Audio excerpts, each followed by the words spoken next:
тэр хөдөлгөөн гэж нэг юм яриад байгаа. Хөдөлгөөн гэдэг үг бол энэ эдийн засаг санхүүгийн хэллэг биш л дээ. Сайхан бэлгийн бодож олсон тийм PR-ын үг юм бэл.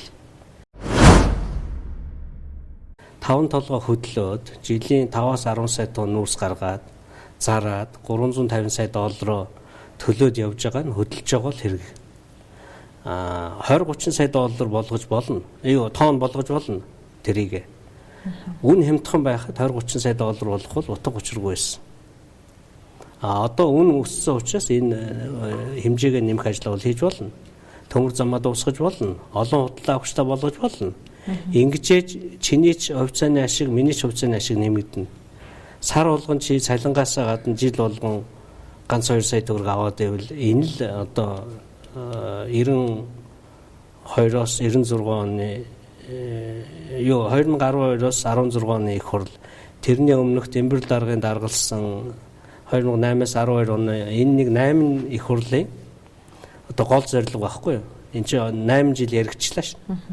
Тэгээ энэ бүх тооцоо, энэ бүх юм чинь бүгд мэддэг болцсон. Тэгээд тэр 40 гишүүн гарын үсэг зурсан гэж та хэлээд шүү дээ. Тэгээ яасан?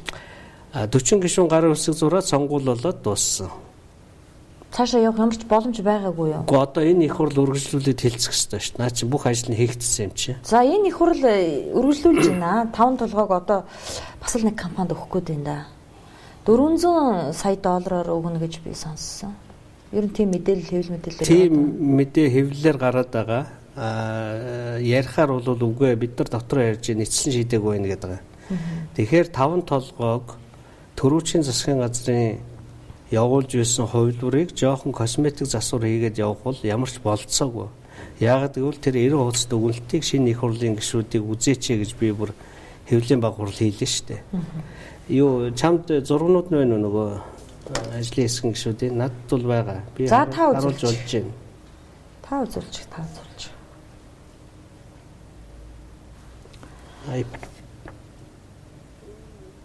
Apple TV 5 толгойн ордод хөрөнгө оруулалт хэрэггүй гэж би одоо л таны амнаас сонслоо. Уурхайд нь. Тий, уурхайд. Төмөр замд бол зөвхөн төмөр замаар барих асуудал юм. Төмөр замаар барих асуудал. Яг гэвэл Монголын компаниуд тэрийг хийгээ сурчлаа л да. 5 толгой бол би бол төрийн өмчтөй багнуур шиг уурхай байгуулахын эсрэг байгаа. Дахиад нөгөө экскаватор худалдаж аваад шахаа махаа гэл ингээл дампуурах гэдэг. Тэгэхээр одоогийн явж байгаа хэсэг юм байна шүү дээ. Одоо 5 толгой өөрийн гэсэн экскаватор, өөрийн гэсэн сонсвол байхгүй шүү дээ. Жилээр нь юм уу 2 жилээр нэг тендер зарлаад идэг. Тэгвэл юуг зарладаг гэхээр за миний нүүрсийг хэн хамгийн хямдхан олборлох вэ гэдэг тендер зарлаж байгаа. Тэгэхээр нэг нь $10, нэг нь $15 олборлоо гэхээр хэнийг сонгох вэ? Одоо чи 5 толгой захирал байвал хэнийг сонгох вэ? Үнэтэйг нь сонгох. Юу гэж үнэтэйг нь сонгох вэ? Чи хямдхны сонгох. Дараа нь энэ нэг 200 км зам 1 тонн нүүрсийг хэдээр зөөхөө гэдэг тендер бас зарладаг юм байна. За. Нэг нь $1 нэг нь $2 алийг сонгох. $1 сонгоно. Тэгээд нөгөө нүүрс чинь хил дээр очих дээр нэг $11 орчим болчихж шээ.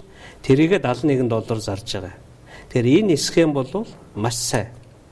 Энэ тендерээ бол одоо маш ил тод явуулах хэрэгтэй.